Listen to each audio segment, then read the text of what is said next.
পায়, কেউ হতাশায় ভোগে। ঠিক আছে। তো হ্যালো কাছের মানুষজন, নতুন ভিডিওতে আপনাকে স্বাগতম। ভাই, আমার হাতে যে বাচ্চাগুলো দেখতে পাচ্ছেন সব কিন্তু ভায়োলেট। হ্যাঁ, সব ব্লু সিরিজের, ভায়োলেট সিরিজের। নিচে ভায়োলেট আছে, এদিকে ভায়োলেট আছে, এবং হাড়িতে যদি আপনাদের দেখাই, আপনি ক্যামেরাটা একটু নিয়ে আসেন। হাড়িতে সবগুলো কিন্তু ভায়োলেট সিরিজের বাচ্চা। হ্যাঁ, হাড়িতে যতগুলো বাচ্চা দেখতে পাচ্ছেন, হাড়িতে কিন্তু আরো 4-5টা বাচ্চা আছে।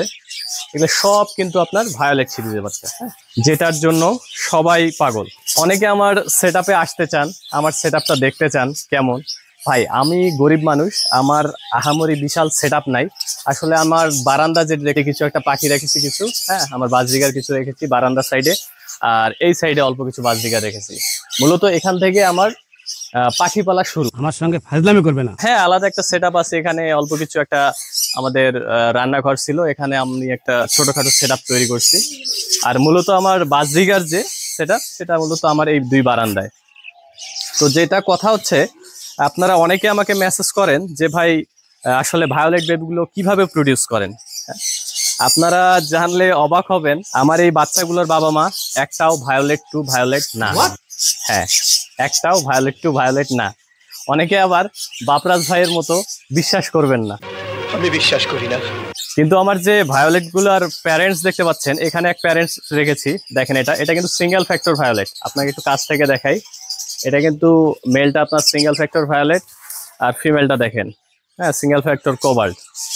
এর মধ্যে আমি বাচ্চাগুলো পাইছি ভায়োলেট। আর আপনাকে আরেক জোড়া দেখাই। এখানে আমি লুটিনোকে ফোস্টারিং করার জন্য আমি কিছু রেইনবো বাচ্চা দিয়েছি। হ্যাঁ, এই যে এখানে যে জোড়াটা দেখতে পাচ্ছেন আপনারা, এটার মধ্যে থেকেও আমি কিন্তু ভায়োলেট বাচ্চা পাই।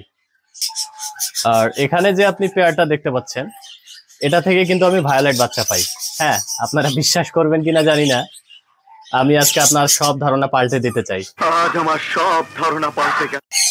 আসলে ভায়োলেট বেবি প্রডিউসের পিছনে, হ্যাঁ, আপনারা ভাবেন খুব সহজ একটা বিষয়, আসলে ভাই এতটাও সহজ না। হ্যাঁ, আপনারা যে বেবিগুলো দেখতে পাচ্ছেন, এগুলো কিন্তু টপ কোয়ালিটি বেবি। হ্যাঁ, আপনারা হয়তো ক্যামেরায় অতটা বোঝা যায় না, কারণ রেইনবোর কালার সবসময় ক্যামেরায় ধরা পড়ে না। এগুলো কিন্তু টপ কোয়ালিটি বেবি। রেইনবো সম্পর্কে বুঝতে হলে আপনাকে আগে নিউট্রিশনটা জানতে হবে। আসলে ভাই, আমি নিজেও এখনো 2014 সাল থেকে আমি মূলত পাখিতে আছি।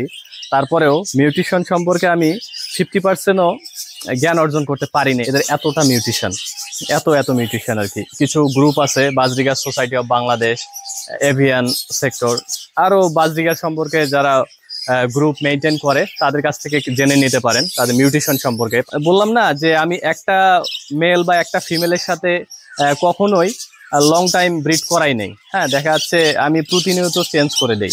হ্যাঁ, আমি কি বেবি পাচ্ছি, দেন কিন্তু এই ধরনের বেবিগুলো আমি প্রডিউস করতে পারছি। ডিপ মার্কিং হলেই যে রেইনবো হবে তা না, কিন্তু আপনার পিঠের মার্কিংটা দেখতে হবে।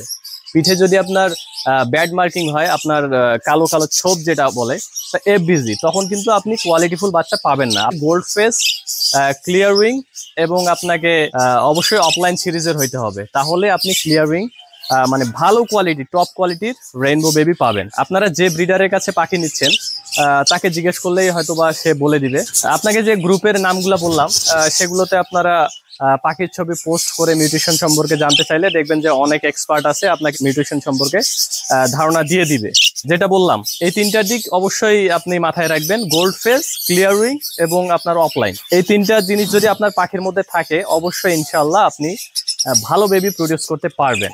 একটা মেল কিংবা একটা ফিমেলের সাথে আমি কখনো একাধিক ব্রিড করাই না। হ্যাঁ, এটাই। আমি কিন্তু প্রচুর ওয়ার্কিং করি। আমি নিউট্রিশন নিয়ে ডেভেলপ করতে করতে দেখা যাচ্ছে কোন মেলের সাথে কোন ফিমেলটা দিয়ে আমি কোন বেবিটা পাচ্ছি, এরকম প্রত্যেক ব্রিডে আমি ফিমেল চেঞ্জ করি বা মেল চেঞ্জ করে দিই। যেমন এইখানে আমি এই ফিমেলটার সাথে এই নিয়ে 5 বার আমি মেল চেঞ্জ করে দিয়েছি। বলেন কি? আপনারা হয়তোবা ভাবছেন এটা কিভাবে সম্ভব।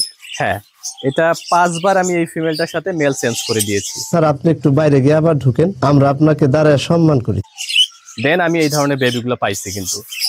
তো আমি কন্টিনিউ এভাবে প্যারেন্টস চেঞ্জ করতেই থাকি। হ্যাঁ, দেখা যাচ্ছে ওয়ার্কিং এর জন্য অনেক পরিশ্রম করতে হয় ভাই এই কোয়ালিটির একটা বেবি প্রডিউস করতে। খেলাটাই হচ্ছে ব্লাড লাইনের উপর।